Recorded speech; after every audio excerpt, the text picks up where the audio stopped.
ധന്യമീ ജീവിതത്തിൽ ഇന്ന് പറയുന്നത് ബോധപൂർവം കർമ്മങ്ങൾ സൃഷ്ടിക്കുക. അതെന്തിനാണ്? റിട്ടയർ ചെയ്തിട്ടുണ്ടെങ്കിൽ നല്ല പെൻഷൻ കിട്ടുന്നവരുണ്ട്. 1,50,000 പെൻഷനും ഉണ്ട്, 3,00,000 ബാങ്ക് ഇൻട്രസ്റ്റും കിട്ടുന്നവർക്ക് എന്തെങ്കിലും ചെയ്യാൻ തോന്നി അവരിന് എന്ത് കർമ്മ സൃഷ്ടിക്കേണ്ടത്? കോടാനകോടി സമ്പത്ത് ഉണ്ടാക്കി ചെയ്യേണ്ടതൊക്കെ ചെയ്തു. അവര് വീട്ടിൽ കുത്തിയിരിക്കണം എന്നൊക്കെ ഞാൻ എന്തെങ്കിലും പറഞ്ഞിട്ടുണ്ടാവും ധന്യമേ ജീവിതത്തിൽ.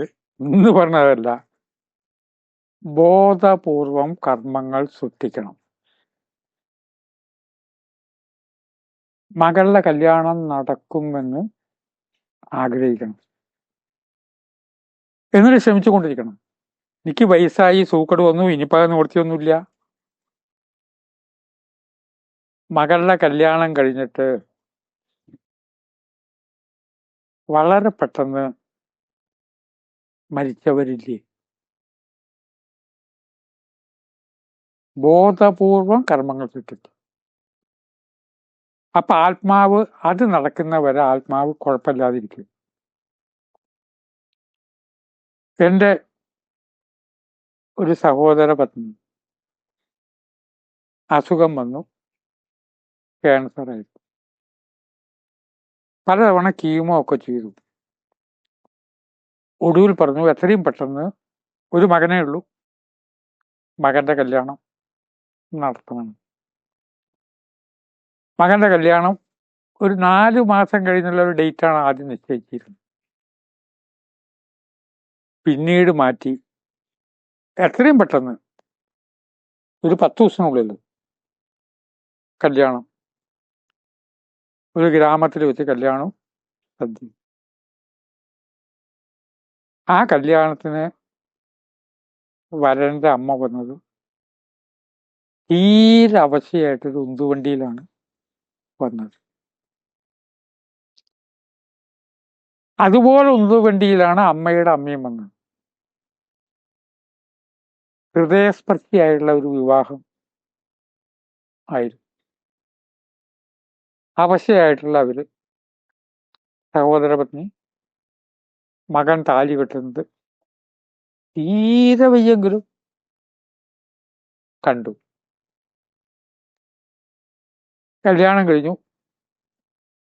ഞാനൊക്കെ യാത്ര പറഞ്ഞു മടങ്ങി. 11:30-ക്കായിരുന്നു കല്യാണം.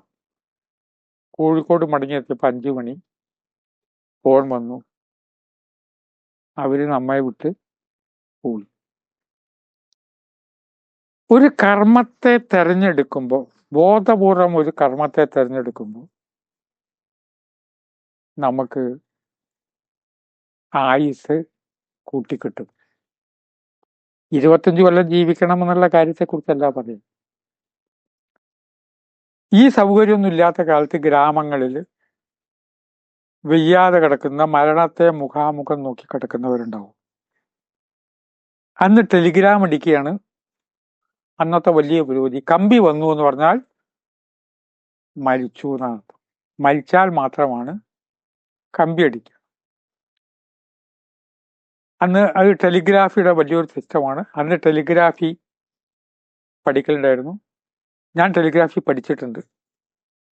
ടെലികമ്മ്യൂണിക്കേഷൻ എഞ്ചിനീയറിംഗിന്റെ കോഴ്സ് പഠിക്കുമ്പോൾ ടെലിഗ്രാഫിയൊക്കെ പഠിച്ചിട്ടുണ്ട്. അതൊക്കെ പോയി. പക്ഷേ മകൻ ഡൽഹിയിൽ നിന്ന് പുറപ്പെട്ട 3 ദിവസമാവണം വീട്ടിലെത്താൻ. തീരെ അവശനായിട്ട് കിടക്കുകയാണ് കാരണവര്. റെയിൽവേ സ്റ്റേഷനിൽ വണ്ടി ഇറങ്ങി. കാരണവർ ഇവിടെ കണ്ണടച്ചു, നമ്മൾ കേൾക്കുകയില്ല. എൻ്റെ അനുഭവം വെച്ച് പറയാം. ഇവിടെ വരും, മകനെ കാണും. മകനെ കണ്ടിട്ട് സംസാരിച്ചു വരാം, ചിരിച്ചു വരാം. മകൻ കുശലം ചോദിക്കാനായിട്ട് അമ്മയുടെ അടുത്തേക്ക് അടുക്കളയിലേക്ക് പോന്നു. കുറച്ച് കഴിഞ്ഞപ്പോഴേക്കും ആള് മരിച്ചു. അതുവരെ കാത്തു നിൽക്കും. ഈ കാരണം കൊണ്ടാണ് എത്ര വാർദ്ധക്യത്തിലെത്തിയാലും നാം കുറച്ച് കർമ്മങ്ങൾ ഉണ്ടാക്കണം. നമ്മൾക്ക് ആ കർമ്മം കൂടി ചെയ്യണം. ഒരു കർമ്മം ചെയ്യാല്ലെങ്കിലോ? ഏത് കർമ്മമാണ്? അതിൽ എന്നെ സ്വാധീനിച്ചൊരു കാര്യം പറയണ ശ്രീരാമകൃഷ്ണ പരമഹംസർ ഇടയ്ക്കിടയ്ക്ക് ശിഷ്യന്മാരെ കണ്ടുണ്ടാവും. അടുക്കളയിലേക്ക് വന്നിട്ട് ശാരദാദേവിയോട്, ഇന്നെന്താ ഉച്ചക്ക് കൂട്ടാൻ? സാമ്പാറാണ്. ഈ സാമ്പാർ അവിടുത്തെ കൂട്ടാൻ ബംഗാളി ഭാഷ എനിക്കറിയില്ല, അതിൻ്റെ ഒരു മലയാളം പറയാണ്. അത് മുരിങ്ങക്കായ കൊണ്ടോ അതുണ്ടോ ഇതുണ്ടോ ഒക്കെ ചോദിക്കും. ശാരദ വെച്ചാൽ സൂപ്പറാവും. മുരിങ്ങക്കായ ഉണ്ടല്ലേ, അതുണ്ടല്ലേ, എല്ലാത്തിൻ്റെയൊക്കെ ചോദിച്ച് മനസ്സിലാക്കും. ശാരദ സാമ്പാർ ഉണ്ടാക്കുമ്പോഴേ ഒരു മണം വരാണ്ട്. ഇത് ഇടയ്ക്കിടയ്ക്ക് ആവർത്തിക്കും. അപ്പൊ ശാരദ പറയും, ശാരദാദേവി പിന്നെ ഉമ്മർത്ത് പോയിട്ട് ശിഷ്യന്മാരോട് വലിയ വേദാന്തം പറയും. അവരുടെ അറിഞ്ഞാൽ നാണക്കട കേട്ടോ. ശിഷ്യന്മാരുടെ അടുത്ത് എല്ലാം പരമാണ്, എല്ലാം മായയാണ് എന്നൊക്കെ പറഞ്ഞുകൊണ്ടിരിക്കും. അതിന് എപ്പ വരാം എന്നുകൊണ്ട് അടുക്കളയിൽ പോയിട്ട് ശാരദാദേവിയുടെ അടുത്ത് എന്നിട്ട്, പിന്നെ കൂട്ടാൻ ഇതെന്താ, ഇതല്ലാതെ പിന്നെ എന്തെങ്കിലുമൊക്കെ തൊട്ട് നിൽക്കാൻ പിന്നെ എന്തെങ്കിലും ഉണ്ടോ? കടുമാങ്ങുണ്ടോ, അച്ചാറുണ്ടോ? സാമ്പാർ ഇന്നത്തെ ഉഷാറാവും. ഞാനിത് ശിഷ്യന്മാരോട് പോയിട്ട് പറയുമ്പോ, നിങ്ങളുടെ ഗുരുവേ വിചാരിച്ച മാതിരിയല്ല, ഭയങ്കര ആഹാരഭ്രമാണ്. പക്ഷെ ശാരദാദേവി അതൊന്നും പറഞ്ഞിട്ടുണ്ടാവില്ല. ശാരദാദേവി ഇദ്ദേഹത്തിന്റെ കാലശേഷം പറഞ്ഞ വരി ഇപ്പൊ പെട്ടെന്ന് ഓർക്കുകയാണ്. ശിഷ്യന്മാരൊക്കെ അദ്ദേഹം മരിച്ചു എന്ന് വിചാരിക്കുന്നവരാ. ഞാൻ വിചാരിക്കണം അദ്ദേഹം മരിച്ചിട്ടില്ല,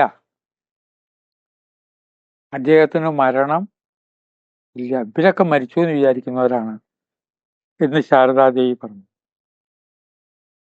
ക്രമേണ പരമഹംസർക്ക് ഈ ശീലം നിർത്തി.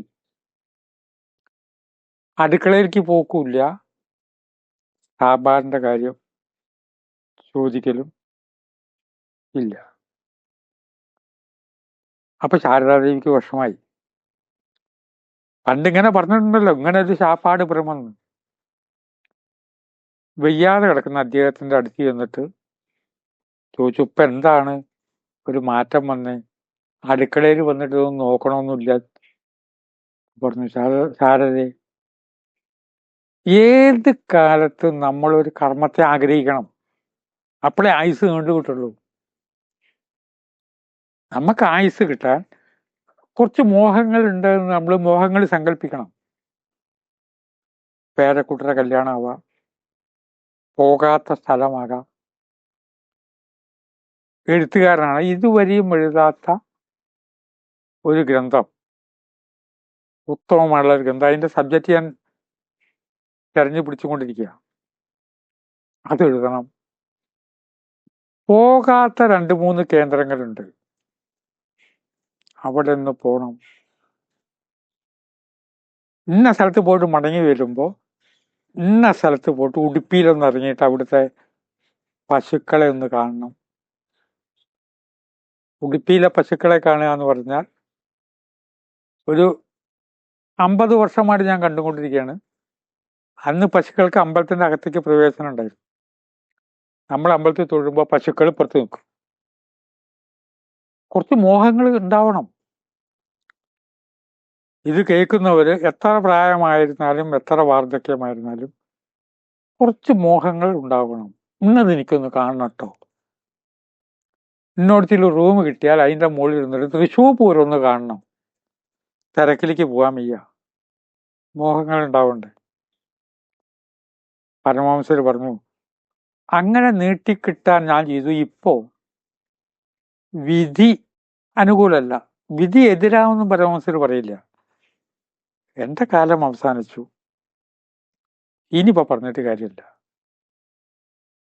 ഇതിന് പകരം 30-35 വയസ്സേ ആയിട്ടുള്ളൂ, ഇപ്പൊ തന്നെ ഉണ്ടാക്കേണ്ടതൊക്കെ ഞാൻ ഉണ്ടാക്കി, എത്തേണ്ട സാധനങ്ങളിലൊക്കെ എത്തി.